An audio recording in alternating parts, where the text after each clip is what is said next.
Colorado whipped that ass against Oklahoma State, took belt to ass 52-0. Travis Hunter, obviously, hell of a performance on offense from Shedeur. I mean, Oklahoma State looks really, really, really freaking bad. Matt, what were your takeaways from this game? Let's just get those before we go to commercial. I was shocked that they just quit. Yeah. They fired their OC and their DC. They need to evaluate Gundy for head trauma. That cow knocked him the fuck out.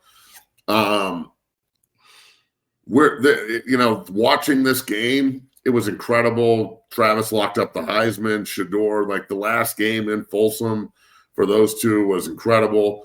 I wish it wasn't at 10 in the morning.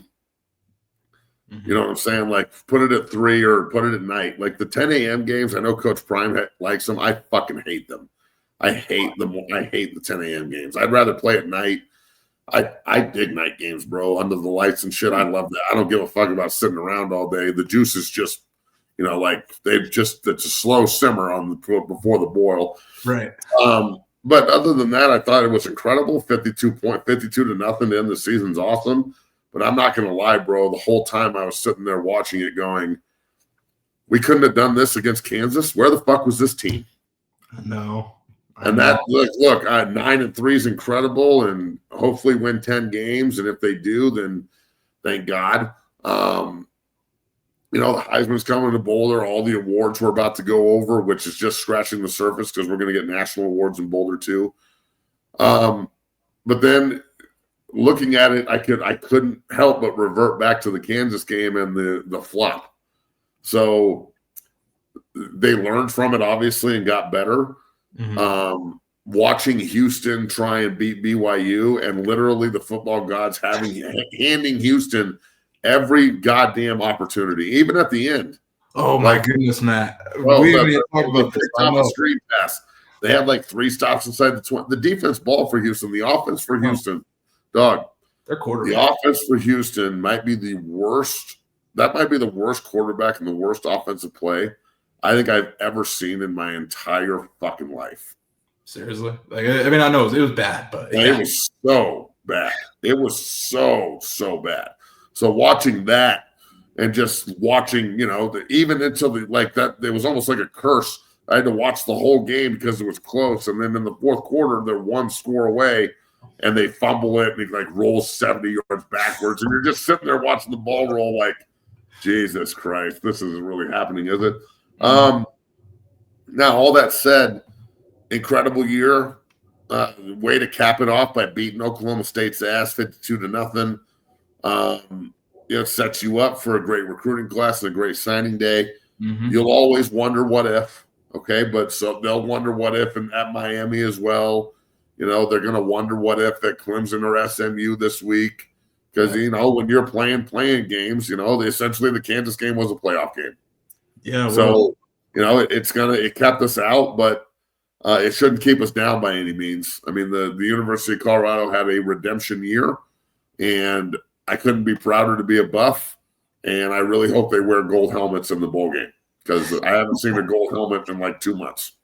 Yeah, no, you're right. They've been wearing black, white helmet. Yeah, we haven't seen the gold in a while. Although that look right there that they had on Sunday on Saturday was Friday, whatever fucking day it was so clean. Pretty fucking clean. Like the Buffalo emblem really pops on the white with the black. Like it was that combination right there. That's why, Coach Prime is not just he makes us look good, dog. And you got to look good to play good. That's the defensive lineman inside of me. I never understood how offensive linemen can walk out looking sloppy. If you don't have a little bit of pride in how you look on the field, then you don't have a lot of pride in who you are as a man, in my opinion. If you should want to look good on the field, not be the one out there that has no drip or kids that wear jammies and shit to practice, jammy pants, don't have their fucking don't have their practice jerseys. That shit's not going to work, dog. Now get the fuck off the field. And let's put on some fucking shoes and stop wearing your Crocs to practice and shit. It's just a very laissez-faire generation. So I'm glad to see that they are taking so much pride in how they look. Yeah, those uniforms are pretty damn clean. In terms of the game, Oklahoma State just quit. Like I watched 2 drives of it. I was on a thing with Coach JB. We were working that day, but I was watching. I was like Oklahoma State just quit. Like they look horrific. And JB was like, yeah, this is what it is. JB actually picked Colorado. I think didn't he pick Colorado in this game? I think this is the only.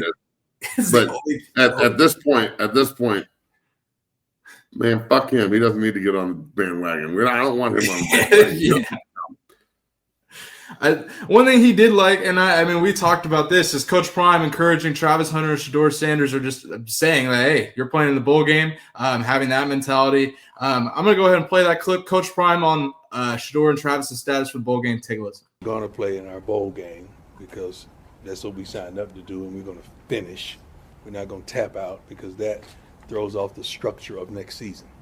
It's a couple teams, you take note, they laid an egg in the bowl game, and they hadn't recovered since. Take a little shot at Florida State or wherever there. Matt, your thoughts on that? I think it's great. Bro, I think it's absolutely incredible. Mm-hmm. I want everybody playing. I don't understand. I understand it's an exhibition game. So are the first 3 games of the season. They're non-conference. Yeah. Why aren't we sitting those out? Like it. And back in the day when I played old head, this wasn't even a thing. You know, and look, Christian McCaffrey started a trend. I'm not mad at him about it, but I do think the trend is going to reverse. I think kids are going to take more pride in playing, honestly. I don't, you know, some guys, if you want to stick, if the kid from Missouri, the receiver, wants to go start getting ready for the league now, my question to him is, you haven't been getting ready for the league for 3 years? Going to football practice and lifting and being in structure and playing in a football game doesn't help you get ready for the league. So I don't know, man. I think that this is the time of the year where, like, running around in underwear and being lied to, all these kids getting fucking lied to by agents and scouts and shit is, like, going to be most prevalent. You're the best. We love you, when they're writing down, like, fat and out of shape because you're listening to some guy who's throwing you fucking money that he's leveraging against you and charging you a vig on to go, like, train, but you should be playing football.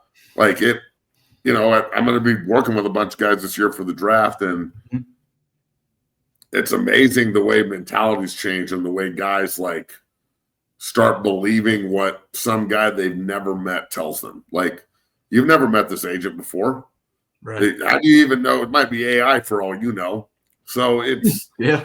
I think that the fact that they're playing is awesome. Is it because their dad's the coach? Yeah, probably. But if my dad was the coach and I wouldn't want him out there taking rounds by himself. Nah, fuck that. We're doing this together. I've been telling everybody all year this is the last dance of the Sanders family. Yeah. If they're not going to take one more opportunity to go out and ball.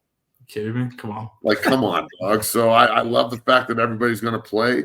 And I'll tell you, if you get slotted against CU in the ball game and you trot out walk-ons, they will beat you 100-0.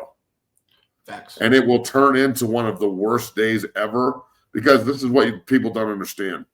Your logo and your school, even if you sit out, is still on the field. Mm-hmm. So it's not like the game's not going to happen just because you don't come. So if a kid's like, I don't want to play, and he's a major part of the team, all you're doing is totally selling out your team. Mm-hmm. So, you know, when they walk out there and get shit stomped, they're like, oh, well, they didn't have this guy. No one's going to work. No one's going to fucking remember that 10 years from now. They're going to look at the score. Yeah. And I hope you go to the league and ball and everything works out the way you want it to, because one day you're going to look back and go, I've heard coaches say to me, you only get a certain amount of these. You only get a certain number of games in your life to play.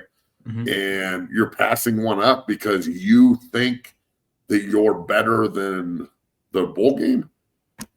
What if you go out in the bowl game and beat Travis Hunter on a route and it helps you get drafted? I mean, yeah, exactly. It could be, I mean, it could really elevate you.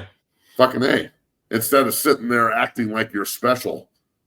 So I would figure that Coach JB would be, like, applauding this and them playing. Oh, yeah. I hope he was. Yeah, he was. And that's what I would think he would do. So anybody, like any old head who has criticized kids not playing and now they're flipping because Shedeur and Travis are, and now you're going to get mad at the CU kids for playing. I think you're just mad at the CU kids. Well, I don't know if that's it's amazing to me. Like, I'm hearing guys now that I've literally heard in the past say, all these kids are sitting out, they're all fuck them. And now that there's superstars saying they're going to play, and now they're stupid for not sitting out. What? Yeah, I don't get that argument. Wake up. I don't get that argument at all. I think you're there to play football. Yeah, and I mean, I'll speak for JB. I know JB applauded this. This is what he's been saying forever. Don't sit out bowl games. This is the problem. This is the portal. And really the debate was, what started players sitting out of bowl games? Was it the portal or was it Christian McCaffrey? That was kind of the debate. But nonetheless, McCaffrey was the first one that did it. Yeah, right. Yeah, exactly.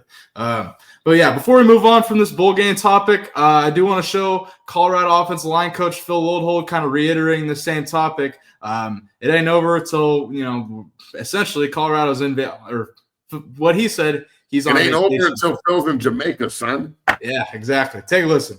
All right, but we're not done yet either. All right, we got a bowl game. We're not just going to the bowl game to play in it. And we're not celebrating because we're in the bowl game. All right, we're going to win the bowl game. I told y'all before, all right, my season ain't over till my feet are in the sand in Jamaica, and we still here. All right, so we need to go finish this shit off right. Exactly. Just short and sweet from a really tall sumbitch. I'm so glad Coach Loadhold's here and everything worked out. He got a great recruiting class, by the way. Got another 5-star, Flip Carday Smith. Yeah, we told y'all this shit was going to happen, and he's flipped. Couldn't get big boy from Alabama to flip. Coach Kaepernick's got his hooks in there, but it's okay. The recruiting class is incredible, and Coach Loadhold is very active in recruiting, and he's not afraid to let his opinion be known. And look, he's a man of few words, but they are powerful. So, I just each coach has got an opportunity to go up there and talk to this group. Look. I'm going to reiterate this damn near every day we do the show moving forward, and if I ever get a chance to talk to the team, this is what I'd say. We have not won a fucking bowl game in Boulder since I was a senior in college. Mm-hmm. In 2004, we won the Houston Bowl. We were 8-5. I was pissed. I was so mad we were 8-5. We were supposed to be 10-3, but we lost 2 games in overtime. But we won. It was cool. I didn't really at the time realize how special it was because it was the last time we would win a bowl game. But like Clapton was the starting quarterback on that team. Like, right, yeah, we had some really good players. To think it's been 20 years. This is the 20-year anniversary of a bowl game win. The importance of this is not just for this team; it's for the history of our university. Like we need to get off this list. So I don't care who our opponent is. I'm praying to God we play Miami in the Holiday Bowl just because it will force those guys to play at Miami. If they don't play, they're going to look really, really, really fucking dumb. And that would be a great game if everyone decides to play. But if they end up in the Alamo Bowl against Iowa State or BYU, go absolutely eviscerate those people. If they don't want it, look, I can't imagine that either one of those teams – all those guys would sit out. This is the thing. If you're just sitting out because you think you're a player, you're not. There's no thinking you're a player. They already know right now who the first rounders are. There might be a guy that sneaks his way in the top 32, but they've already got boards and everything outlining who they think is worthy of being drafted there, and they're wrong on 20 of the 32. Yeah. So, the draft is the biggest bunch of, Chicago backhanding bullshit on earth, bro. The combine is total bullshit. If you can play, you're getting this love in the draft world because you can play, not because you can run fast. You can run fast, which helps you play. It's at some point they need to revolutionize the way they evaluate players too. Because listening to Mel Kiper and Todd McShay and all these draft experts every year makes my fucking head want to explode. Yeah. So shout out to Mel Kiper and Cover 2.